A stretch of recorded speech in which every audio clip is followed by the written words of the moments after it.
नमस्कार मित्रांनो, Maharashtra nursing officers या युट्यूब चॅनलमध्ये आपलं स्वागत आहे।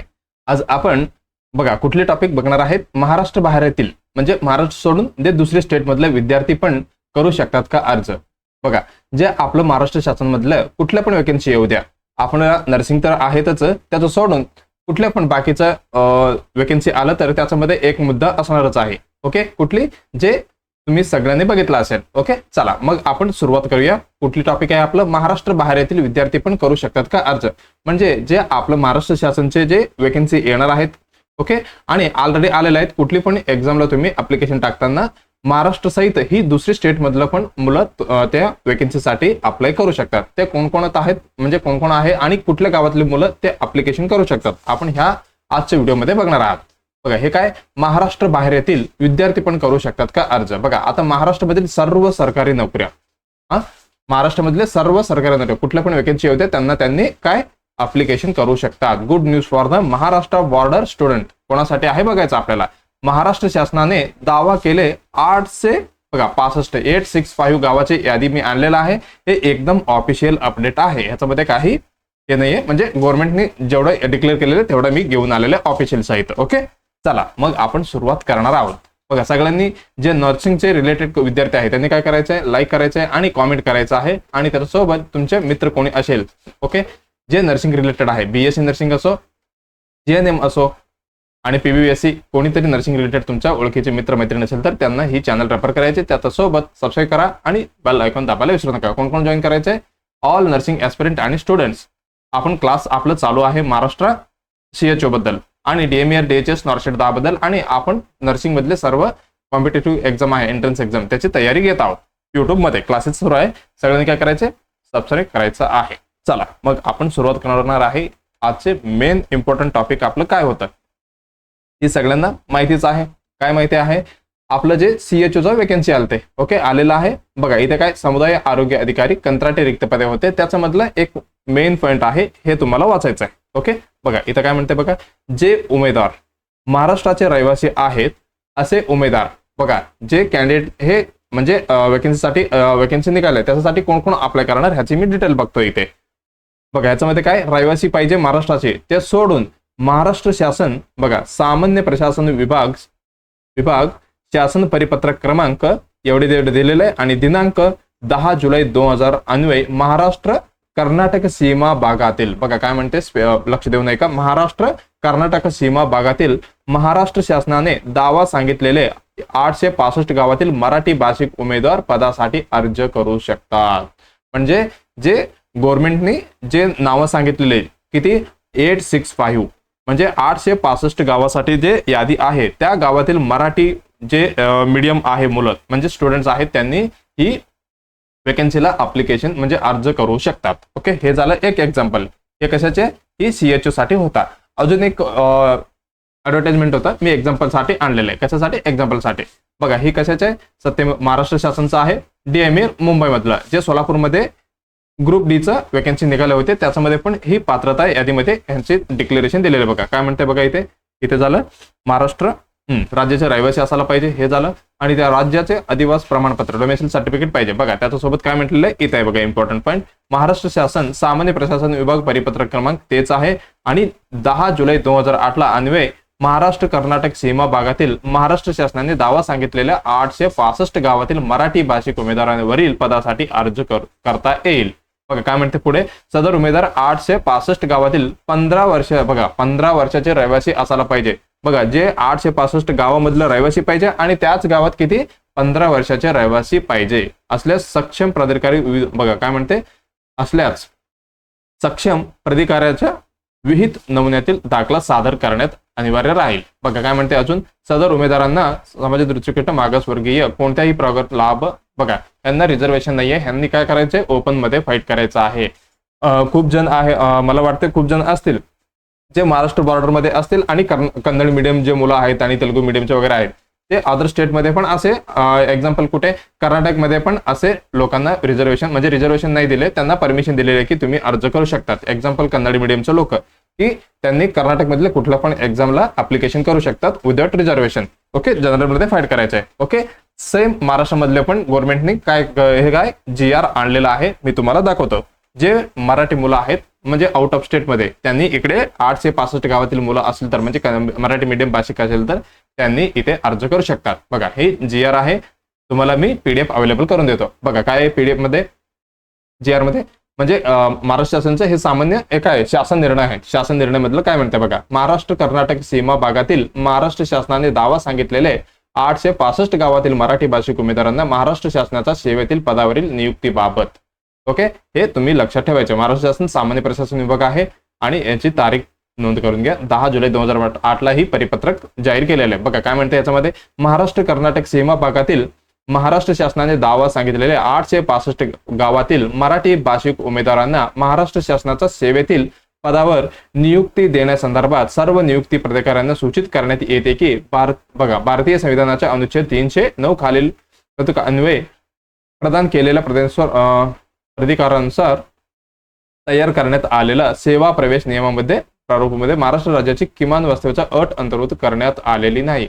तसेच महाराष्ट्र लोकसेवा आयोगाकडून देण्यात येणाऱ्या जाहिरातीमध्ये अशा बघा प्रकारची अट विहित केलेली नसते. त्यामुळे महाराष्ट्र कर्नाटक सीमा भागातील महाराष्ट्र शासनाने दावा सांगितलेले 865 गावातील मराठी भाषिक उमेदवार संबंधित पदांच्या सेवा भरती नियमातील सर्व अटींचा पूर्तता ते करीत असल्यास बघा काय म्हणते, त्यांना महाराष्ट्र शासनाच्या सेवातील पदावर नियुक्तीसाठी अर्ज करण्यास व त्यांना बघा गुण बघा मार्क्स वाईज बरं का मेरिट वाईज त्यांना काय करायचे, निवड होत असल्यास महाराष्ट्र शासनाच्या सेवेतील पदावर नेमणुकीस ते पात्र राहील. म्हणजे जे कॅन्डिडेट आहे आउट ऑफ स्टेटचे म्हणजे जे 865 गावातील जे मराठी मीडियम जे उमेदवार आहेत त्यांनी अर्ज करू शकतात आणि ते सगळं पात्र होत असेल तर त्यांना काय ऑर्डर देण्यात येणार आहे. सदर उमेदवारांनी सेवा प्रवेश निमित्त इतर सर्व अटीची पूर्तता करण्यात बंधनकारक राहील.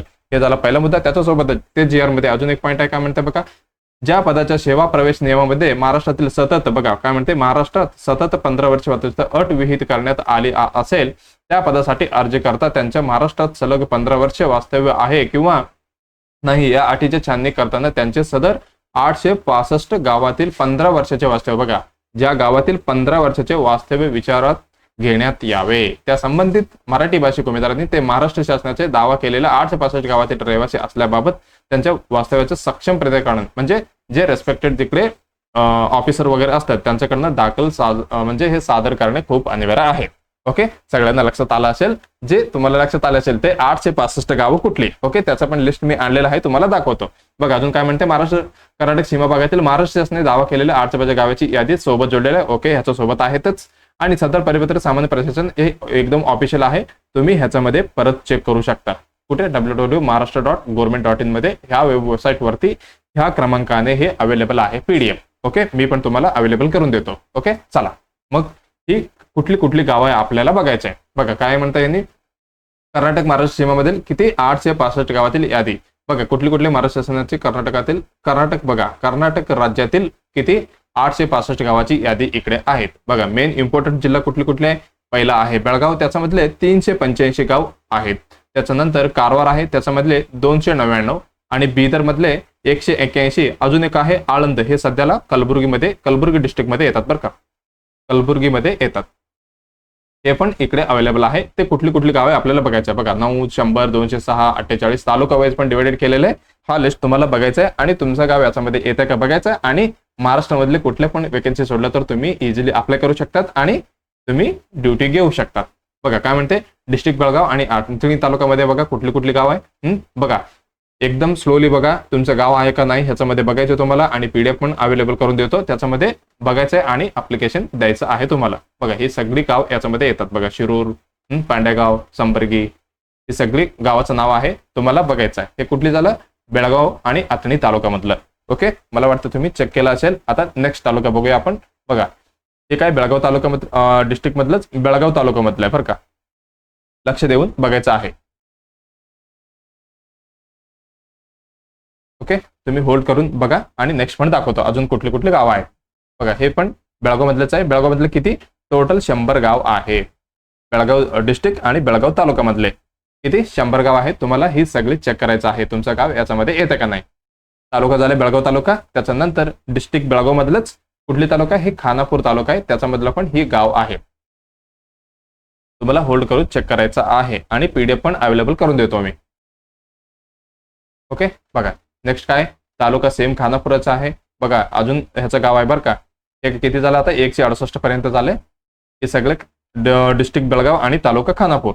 आणि अजून किती टोटल किती ह्याच्यामध्ये खानापूर मधले 206 गाव आहेत. कुठली खानापूर तालुका मधलं तुम्हाला चेक करायचं आहे तुमचं गाव ह्याच्यामध्ये आहे का नाही. हे झालं खानापूर तालुक्याबद्दल. आता नेक्स्ट कुठली, ही आहे चिक्कोडी तालुका, बेळगाव डिस्ट्रिक्ट मधलं सायबर का हे सगळे. याच्यामध्ये किती 48 गाव आहेत. किती 48 गाव आहेत बेळगाव डिस्ट्रिक्ट मधलं तालुका चिक्कोडी मधलं. ओके एवढं झालं. त्याच्या नंतर अजून कुठली तालुका येते, हुक्केरी, बेळगाव डिस्ट्रिक्ट मधला हुक्केरी तालुका. त्याच्यामधले किती 22 गाव याच्यामध्ये नोंदणीकृत आहेत. तुम्हाला चेक करायचं आहे तुमचं गाव याच्यामध्ये आहे का नाही. डायरेक्ट तुम्ही तुमचं डिस्ट्रिक्ट बघायचं आणि तालुका बघायचं, तालुक्यामधले तुमचं गाव आहे का नाही. ओके हे झालं. त्याच्यानंतर नेक्स्ट तालुका कुठले, नेक्स्ट नाही जिल्हा आता बदलले. आतापर्यंत आपण काय बेळगावचं बघितलं, आता नंतर कारवार बघणार आहे. कारवारमध्ये पण तालुका कारवारमध्ये किती 50 गाव आहेत. किती 50 गाव. याच्यामध्ये तुमचं गाव आहे का तुम्हाला बघायचं आहे. बघा हे पण बघितलं तुम्ही. हे झालं कारवार. आता कारवार डिस्ट्रिक्ट मध्येच तालुका कुठला बघा इथे लिहिलेलं आहे सुपा. सुपामध्ये किती आहे एकदम अजून आहे त्याच्यामध्ये बरं का, खाली अजून लिस्ट आहे ह्याच्यामध्ये तुम्ही बघा. अजून एक नेक्स्ट पेज मध्ये अजून गाव आहे त्याचे बघा. सुपामधले भरपूर गाव आहेत, 100 पेक्षा जास्त. तुम्हाला चेक करायचं आहे. किती टोटल किती 126 गाव आहेत सुपामधले.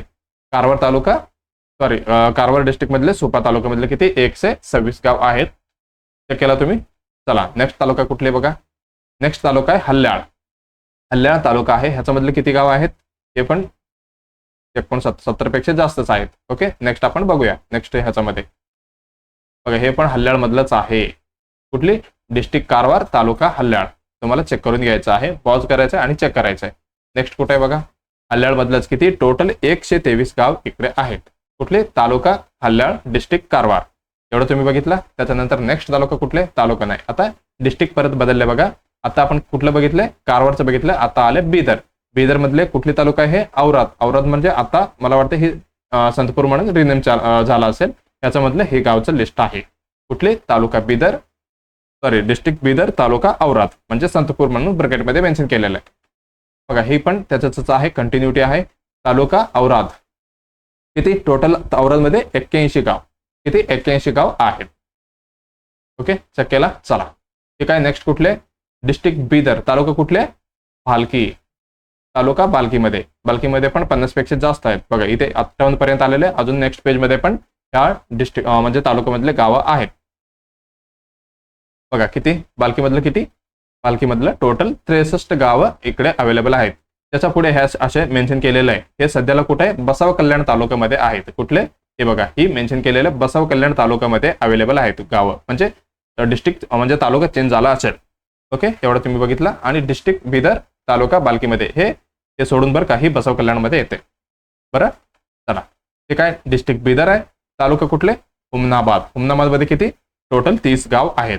बघा ही @ असं हे केलेले हे हुमनाबाद तालुक्यामधलेच आहे. आणि हॅशटॅग केलेले कुठल्या ही बसव कल्याण तालुक्यामधले आहे. आणि जे स्टार केलेले आहे ते आळंद तालुका सध्याचा गुलबर्गा डिस्ट्रिक्ट मध्ये म्हणजे आता कलबुर्गी म्हणतात ते रिनेम झालेले याच्यामध्ये गाव आहेत. ओके एवढं बघितलं तुम्ही. कुठली डिस्ट्रिक्ट बिदर आणि तालुका हुमनाबाद जे मार्क केलेले हे सगळी तुम्ही नोट करून घ्या. म्हणजे ही हुमनाबाद बसव कल्याण आळंद तालुक्यामधले जे रेस्पेक्टेड गाव आहेत.